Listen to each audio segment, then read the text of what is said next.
So class, अब हमें ये देखना है कि बैंक रिकंसिलिएशन स्टेटमेंट हमें बनाना कैसे है। ऑलराइट, हमने उसकी थ्योरेटिकल पार्ट देख लिया, हमने देख लिया कि बैंक रिकंसिलिएशन स्टेटमेंट होता क्या है, what are the reasons between the differences that may arise between your bank column of the cash book and the passbook. alright, अब उन डिफरेंसेस को ओवरकम करने के लिए जो एक्चुअली हमें स्टेटमेंट बनाना है वो किस तरह से बनागा, ठीक है। So the very first thing is it's format. सबसे पहले तो आपको देखना है कि इसका फॉर्मेट क्या होता है। तो क्लास फॉर्मेट के अंदर हमारे पास में होता है एक तो पर्टिकुलर्स का column, the very first column that you are having with you is your particulars, alright। and class यहाँ पे आप लोग डेट और एक सीरियल नंबर का कॉलम भी ले सकते हैं, डेट या फिर it can be your serial number as per the information available in the question, alright. Particulars का कॉलम आएगा, इसको थोड़ा सा स्ट्रेट कर लेते हैं क्लास।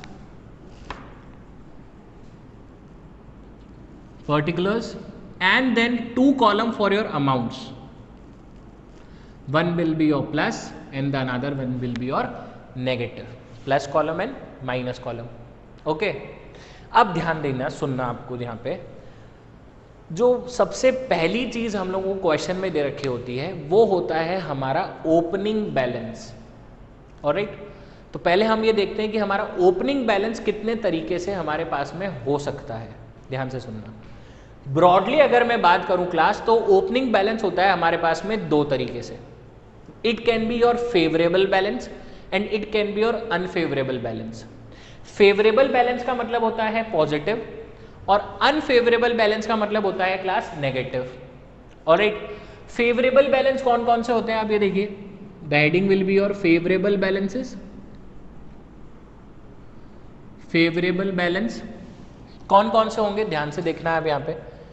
सबसे पहला आएगा क्लास हमारे पास में इसमें debit balance as per cash book. अब आपको ये याद कैसे रखना है, ध्यान से सुनिएगा। कैश बुक का बैलेंस अगर आपको दे रखा है, ओपनिंग बैलेंस अगर हमें एज पर कैश बुक दे रखा है, ठीक है, मतलब दो तरीके से होता है, या तो कैश बुक के तौर पे या फिर पासबुक के नजरिए से, ठीक है। So if the balance is as per the cash book, तो उसमें फेवरेबल और अनफेवरेबल का कैसे पता लगेगा वो सुनना। देखिए, कैश बुक का बैंक कॉलम हम लोग प्रिपेयर कर रहे हैं हमारे बैंक अकाउंट के लिए। तो बैंक अकाउंट हमारे लिए होता है असेट, और असेट का बाय डिफॉल्ट नेचर होता है क्लास डेबिट नेचर। तो if the balance is as per cash book and if it is your debit balance as per cash book, तो फिर वो फेवरेबल बैलेंस में आ जाएगा, ऑलराइट क्लास। और जो बैंक का कॉलम हम लोगों के लिए हमारी असेट है, वही बैंक कॉलम हमारे बैंक ऑर्गेनाइजेशन के लिए, हमारी बैंकिंग ऑर्गेनाइजेशन के लिए लाइबिलिटी होता है। क्यों होता है लाइबिलिटी क्लास? क्योंकि हमने अमाउंट डिपॉजिट करवाया बैंक में, या हमने अकाउंट ओपन करवाया है बैंक के अंदर, ऑलराइट। अब अगर हम लोग बैंक के पॉइंट ऑफ व्यू से देखें, तो जो हमारा बैंक अकाउंट है वो उनके ऊपर तो लाइबिलिटी है ना class, it is an asset for अस, लेकिन वो बैंक ऑर्गेनाइजेशन के लिए क्या है, लाइबिलिटी है। क्यों? क्योंकि इट इज सेम जैसा आपने कुछ पैसा किसी के पास में रखवा दिया हो, तो जिसके पास में आप वो अमाउंट रखवा रहे हो उसके लिए तो वो लाइबिलिटी बन जाएगा। क्यों? क्योंकि bank have to return the amount to us, हमारा जो पैसा है बैंक को हमें वो लौटाना होता है। So this is the reason कि bank account is an asset for us. हमारे पॉइंट ऑफ व्यू से हमारा बैंक अकाउंट असेट है, लेकिन बैंक के पॉइंट ऑफ व्यू से हमारा बैंक अकाउंट क्या है, लाइबिलिटी है। और लाइबिलिटी का नेचर होता है क्रेडिट। तो अगर बैलेंस एज पर पासबुक दे रखा है, balance as per passbook is given and if it is your credit balance, यानी कि अगर credit balance as per passbook दे रखा होगा तो वो भी क्या मान लिया जाएगा, फेवरेबल बैलेंस मान लिया जाएगा, ओके। कैश बुक असेट है, डेबिट नेचर है, और डेबिट बैलेंस ही दे रखा है अगर, यानी कि debit balance as per cash book is provided to you in the question, it will be favourable. Passbook liability है, बैंक के नजर से देखना है हम लोगों को, लाइबिलिटी का नेचर क्रेडिट होता है। So if the balance is credit balance as per passbook, then it will again be your favorable balance or it can be again your positive balance. Alright class, now let's talk about the unfavorable one. ये तो था हमारे पास में favorable. अब हम बात करते हैं क्लास unfavorable balances के बारे में.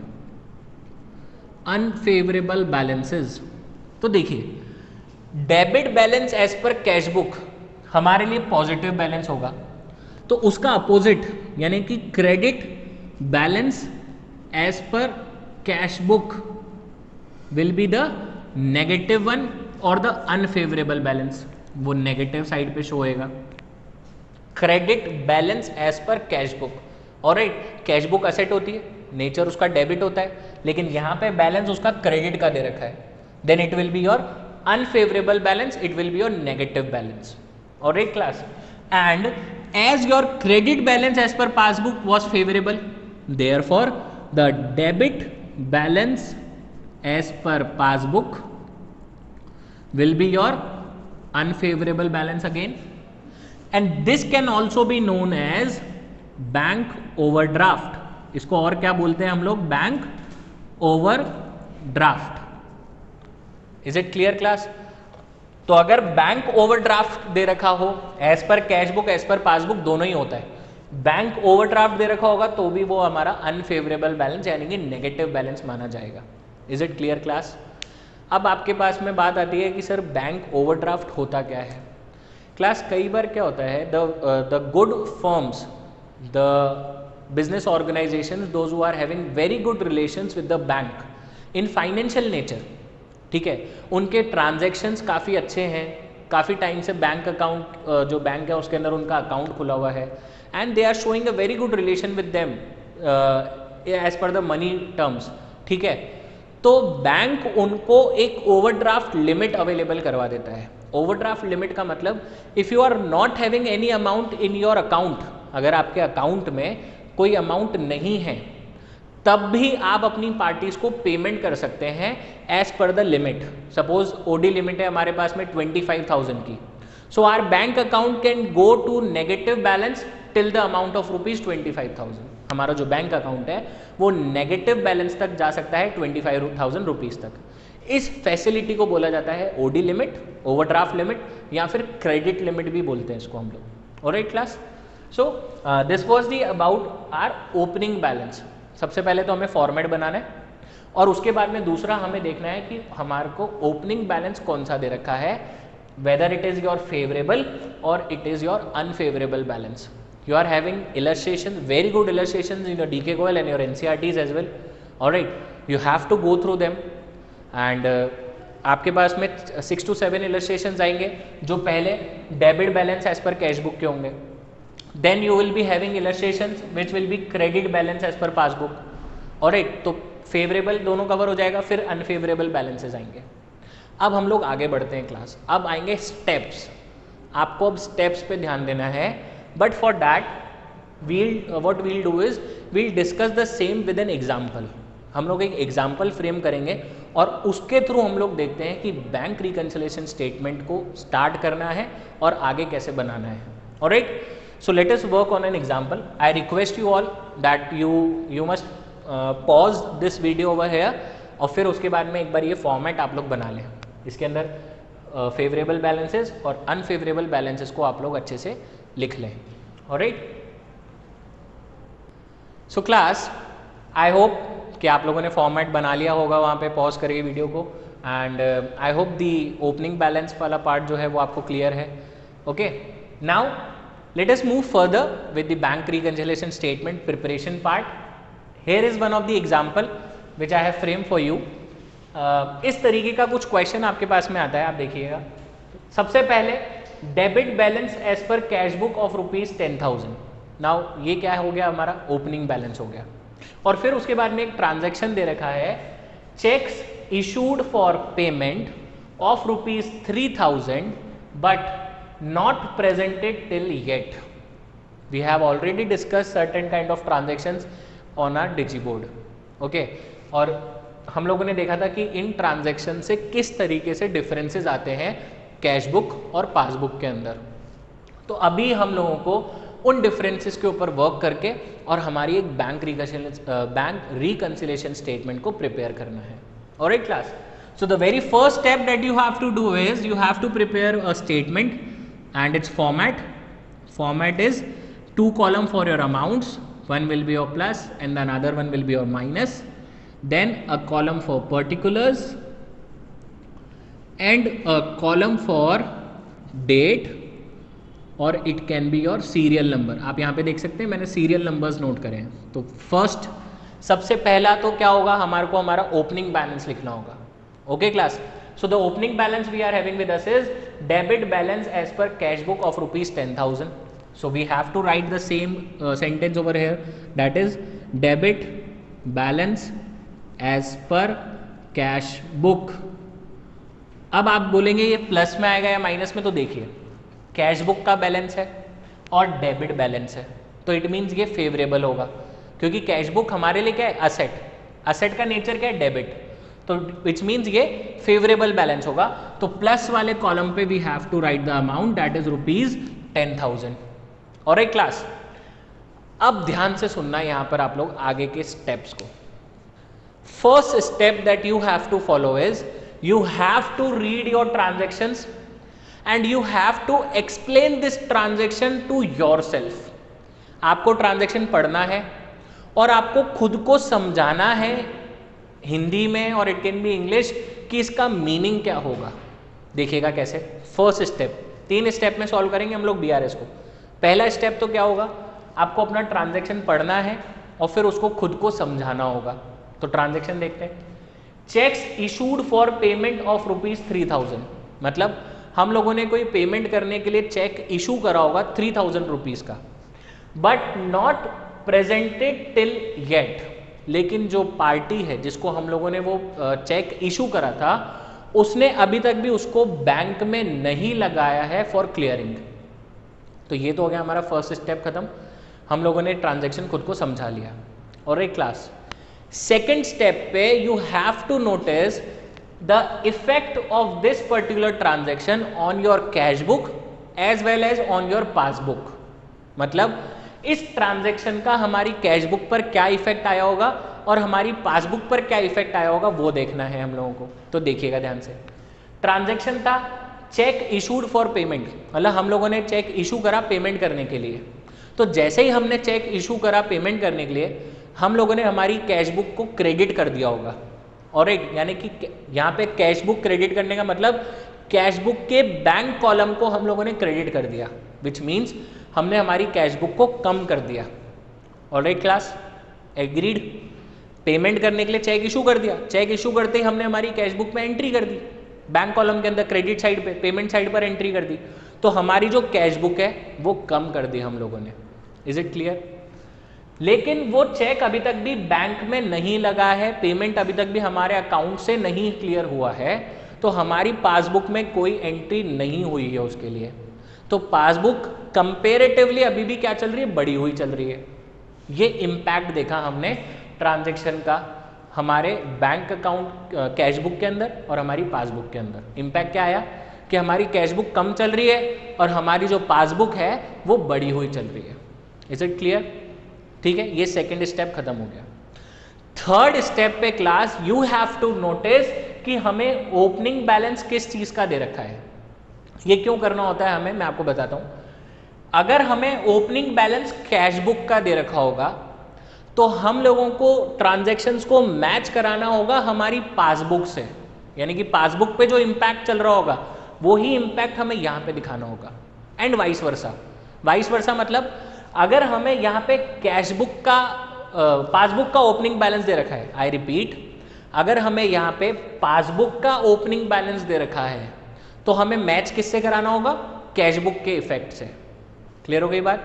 अपोजिट चलता है ये।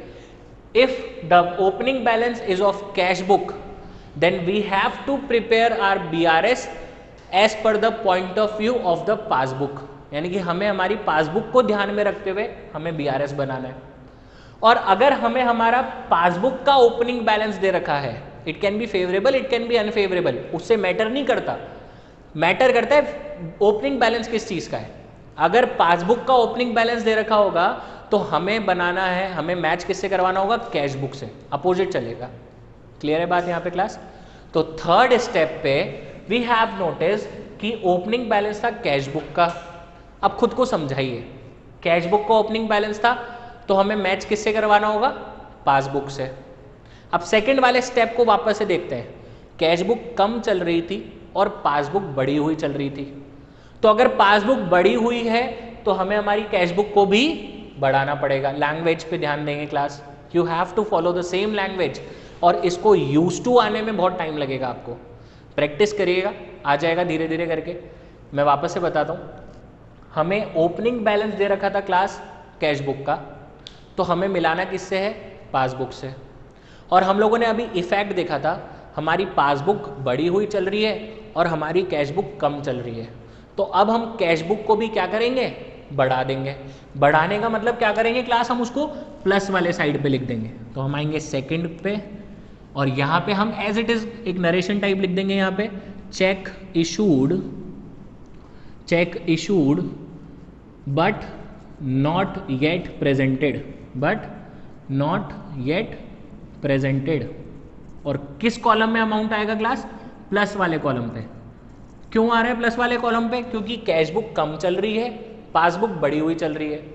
ओपनिंग बैलेंस कैश बुक का दिया है, हमें मिलाना पासबुक से था, तो हमने कैश बुक को भी बढ़ा दिया और प्लस वाले साइड पर इसका अमाउंट लिख दिया।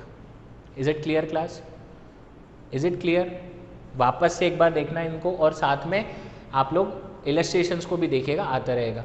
एक एग्जांपल और हम लोग फ्रेम करते हैं इसी के अंदर, एक मैं आपको ट्रांजैक्शन और अवेलेबल कराता हूँ और उसी में हम लोग एग्जांपल फ्रेम करेंगे, ठीक है? आप देखिएगा, ये तो चीज़ें क्लियर हो गई आपको।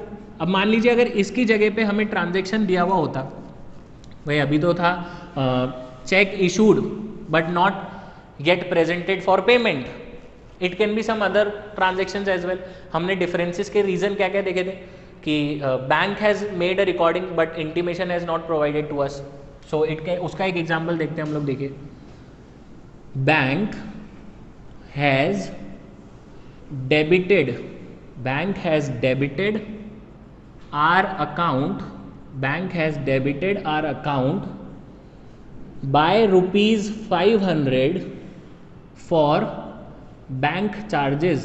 फॉर बैंक चार्जेस, यानी कि बैंक ने हमारे अकाउंट को डेबिट कर दिया। क्लास, अगर बैंक हमारे अकाउंट को डेबिट करता है तो इट मीन्स कि हमारा अकाउंट कम हो रहा है, अपोजिट चलेगा क्लास। ऑलराइट, पासबुक में अगर आप कभी भी एंट्रीज देखेंगे तो वो अपोजिट चलती हैं क्लास। अगर हम पैसा डिपॉजिट कराएंगे तो हम कैश बुक में तो डेबिट करेंगे, लेकिन वही अमाउंट पासबुक के अंदर क्रेडिट होता है। क्यों होता है क्लास? क्योंकि पासबुक बना रहे बैंक के पॉइंट ऑफ व्यू से, और बैंक के लिए तो लाइबिलिटी बढ़ रही है ना, तो इसलिए अपोजिट चलते हैं। तो अगर बैंक ने हमारे अकाउंट को डेबिट कराए, अगर आपने ध्यान दिया हो, whenever you withdraw some amount from the ATM, if you ever go to ATM and you have withdrawn and cash from the ATM, तो a message arrives to us that your account has been debited by rupees whatsoever the amount is. Okay, कभी अगर आप bank के ATM से पैसे withdraw करेंगे तो आपके पास एक मैसेज आता है, your account has been debited. तो डेबिट करने का मतलब हमारे अकाउंट को कम कर दिया गया है, किसके तरफ से? बैंक की तरफ से। तो सिमिलरली एक एग्जांपल है यहाँ पे हमारे पास में, that bank has debited our account by ₹500 for bank charges. Bank के कुछ चार्जेस होते हैं, उसके लिए उन्होंने ₹500 हमारे अकाउंट से डेबिट कर दिए, तो हमारा अकाउंट जो था वो कम हो गया क्लास। अब स्टेप्स पे बात करते हैं। First step, we have to explain the same transaction to ourselves. तो ट्रांजेक्शन क्या था कि बैंक ने हमारे अकाउंट को डेबिट कर दिया ₹500 से for bank charges. Second step, इसका इम्पैक्ट देखेंगे हम लोग कैश बुक पे और पासबुक पे। बैंक ने डेबिट करा हमारा अकाउंट, तो यानी कि हमारी पासबुक हो गई है कम। हमें इसकी इंफॉर्मेशन नहीं थी, कैश बुक में कोई एंट्री नहीं चली, तो कंपेरेटिवली हमारी कैश बुक ज़्यादा चल रही है, यानी कि बढ़ी हुई चल रही है। सेकेंड स्टेप खत्म। थर्ड स्टेप, हमें मिलाना किससे है? तो हम देखेंगे ओपनिंग बैलेंस किसका दे रखा है क्लास? कैश बुक का, यानी कि हमें किससे मिलाना होगा? पासबुक से। ये हमने डिसाइड कर लिया। अब पासबुक कम चल रही थी और कैश बुक बढ़ी हुई चल रही थी, तो कैश बुक को भी क्या कर देंगे? कम कर देंगे, क्योंकि मिलाना किससे था, पासबुक से। ऑलराइट क्लास, तो कैश बुक को भी कम कर देंगे, तो यानी कि इस बार हम लोग अमाउंट कहाँ पे लिखेंगे, नेगेटिव साइड पे 500 रुपीज़, और यहाँ पे हम लोग उसका नरेशन डाल देंगे कि bank debited our account, bank debited our account without intimation, without intimation. ये लैंग्वेज आप अपने अकॉर्डिंगली भी सेट कर सकते हैं, इट्स जस्ट एन इन्फॉर्मेशन कि हम लोग किस चीज़ के लिए डेबिट कर रहे हैं या प्लस कर रहे हैं, माइनस कर रहे हैं, ये कैसे भी हो सकता है। और एक class, so class, in this manner, in these 3 steps you have to prepare your bank reconciliation statement. alright, एक लास्ट पार्ट हम लोग इसका देखते हैं कि जब हमें इसको क्लोज करना होता है, बैंक रिकंसिलिएशन स्टेटमेंट को हमें क्लोज करना होता है, तब हमें क्या करना होगा। और एक और चीज़ देख लेते हैं, मान लीजिए यही ट्रांजेक्शन था और अगर हमें यहाँ पे पासबुक का बैलेंस दे रखा होता, कैश बुक की जगह पे पासबुक का दे रखा होता, तो हमें मैच किससे कराना होता, कैश बुक से। और हमारी कैश बुक बड़ी हुई चल रही थी, तो हम इसको नेगेटिव में लिखने की जगह पे पॉजिटिव साइड पे लिख लेते हैं, ये डिफरेंस आ जाएगा। ओके, इन शॉर्ट आपको 3 स्टेप्स पे वर्क करना है। पहला, just explain the transaction to yourself कि ट्रांजेक्शन में हुआ क्या है, उसका मीनिंग क्या है। Second, see the impact of that particular transaction on your passbook as well as on your cash book. And third, just check कि आपको मैच किससे करवाना है, ओपनिंग बैलेंस किसका दे रखा है, उसके अपोजिट से आपको मैच करवाना है। तो जो भी इम्पैक्ट वो मैच कराने वाली चीज़ पर, पासबुक होगा तो पासबुक, कैश बुक होगा तो कैश बुक, जो भी इम्पैक्ट उस पर आएगा, अगर वो बढ़ रहा होगा तो हमको यहाँ पर भी प्लस करना होगा, अगर वो कम हो रहा होगा तो यहाँ पर भी माइनस करना होगा। That's it. 3 स्टेप्स में बैंक रिकंसिलिएशन स्टेटमेंट आपका प्रिपेयर हो जाएगा। वेरी इंपॉर्टेंट टॉपिक, 6 मार्क्स का या 4 मार्क्स का क्वेश्चन आपके पास में आता ही आता है इसके अंदर से, ठीक है। अब लास्ट इसका स्टेज देखते हैं कि हमें इसको क्लोज कैसे करना होगा, how we going to close our bank reconciliation statement, तो वो देखते हैं हम लोग। Now class, we have to do the totals, हमें बैंक रिकंसिलिएशन स्टेटमेंट को बंद करना है, तो बंद करने के लिए हम लोग क्या कर रहे हैं, टोटल बना रहे हैं। I am not having space over here, इसलिए मैं इसका टोटल यहाँ पे आपको शो कर रहा हूँ। ओके क्लास, तो यहाँ पर भी बना लेते हैं इसको हम लोग वापस से। ये हमारा पर्टिकुलर्स है और यहाँ पे हमारे पास में 2 column for amounts, 1 is your plus column and the minus column. तो अब टोटल्स लगाना है हमें, देखिएगा प्लस वाले कॉलम पे देखते हैं पहले हम लोग। 10,000 प्लस 3,000 गिव्स यू 13,000। एक तो ये टोटल आ गया प्लस वाले कॉलम का। ऑलराइट, और यहाँ पे अगर देख रहे हैं तो यहाँ पे टोटल क्या आ रहा है हमारे पास में क्लास, 500 आ रहा है, ये हो गया यहाँ पे। इज इट क्लियर, ये तो हमने टोटल लगा लिया। अब क्लोज करने के लिए क्लोजिंग बैलेंस निकालना पड़ता है क्लास। ओपनिंग बैलेंस तो था ना हमारे पास में, तो क्लोज करने के लिए हमें क्लोजिंग बैलेंस निकालना पड़ेगा। वो कैसे निकालेंगे, ध्यान से देखना। इन टोटल्स का डिफरेंस निकालते हैं पहले। सो 13,000 माइनस 500 गिव्स यू 12,500। अब आपको लगेगा कि सर कम यहाँ पे आ रहा है तो यहाँ पे लिखें, नहीं, जहाँ पे टोटल ज़्यादा होता है उसके नीचे ही उसका डिफरेंस लिखना है क्लास आपको। सपोज इट इज 12,500 और प्लस वाली साइड ज़्यादा थी, तो डिफरेंस भी हम लोगों ने प्लस वाले साइड पे लिख दिया, 12,500। ओके, आगे देखना, इसके इधर पर्टिकुलर्स में क्या लिखना ही में आएगा, ध्यान से देखिएगा। हमें opening balance class as per cash book दे रखा था, तो क्लोजिंग बैलेंस कंफर्म है एज पर पासबुक ही होएगा, तो यहां पे लिख देंगे हम लोग एज पर पासबुक। क्लियर हो गई बात, ठीक है। अब आप देखिए, पासबुक का बैलेंस है और पॉजिटिव बैलेंस है, तो क्रेडिट होगा या डेबिट होगा, ओपनिंग में देखा था ना, सेम रूल अप्लाई होंगे। पासबुक का बैलेंस है और पॉजिटिव बैलेंस है, तो यहां पे कौन सा बैलेंस लिखना पड़ेगा हमें, credit balance. Credit balance as per passbook, और ये हमारे पास में हमारा आंसर आ जाएगा। मैं फिर से रिपीट करता हूं क्लास, पहले तो क्या करेंगे, सारे ट्रांजैक्शंस की एंट्री कर दी, उसके बाद में totals, total for the plus column and total for the negative column. Then you have to calculate the difference between these 2 columns. जैसे हमने यहाँ पे देखा, प्लस का टोटल 13,000 है और माइनस का टोटल 500 है, डिफरेंस आता है 12,500। जिस कॉलम का टोटल ज़्यादा होगा उसके नीचे ही आपको डिफरेंस लिखना है। जैसे प्लस वाले का ज़्यादा था तो हमने यहीं पे लिख दिया। ऑलराइट, ये हो गया। अब आप देखिए ओपनिंग बैलेंस किसका दे रखा है, हमें ओपनिंग बैलेंस दे रखा था एज पर कैश बुक, तो हमने यहाँ पे क्या लिख दिया, एज पर पासबुक। अपोजिट लिखना होता है हमें हमेशा। ऑलराइट क्लास, हमेशा क्या लिखना होता है, अपोजिट लिखना होता है हम लोगों को। Is it clear? ठीक है।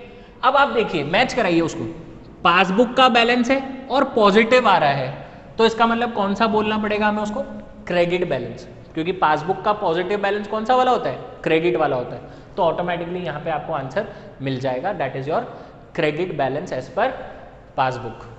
Alright class, so I hope the things are clear to you.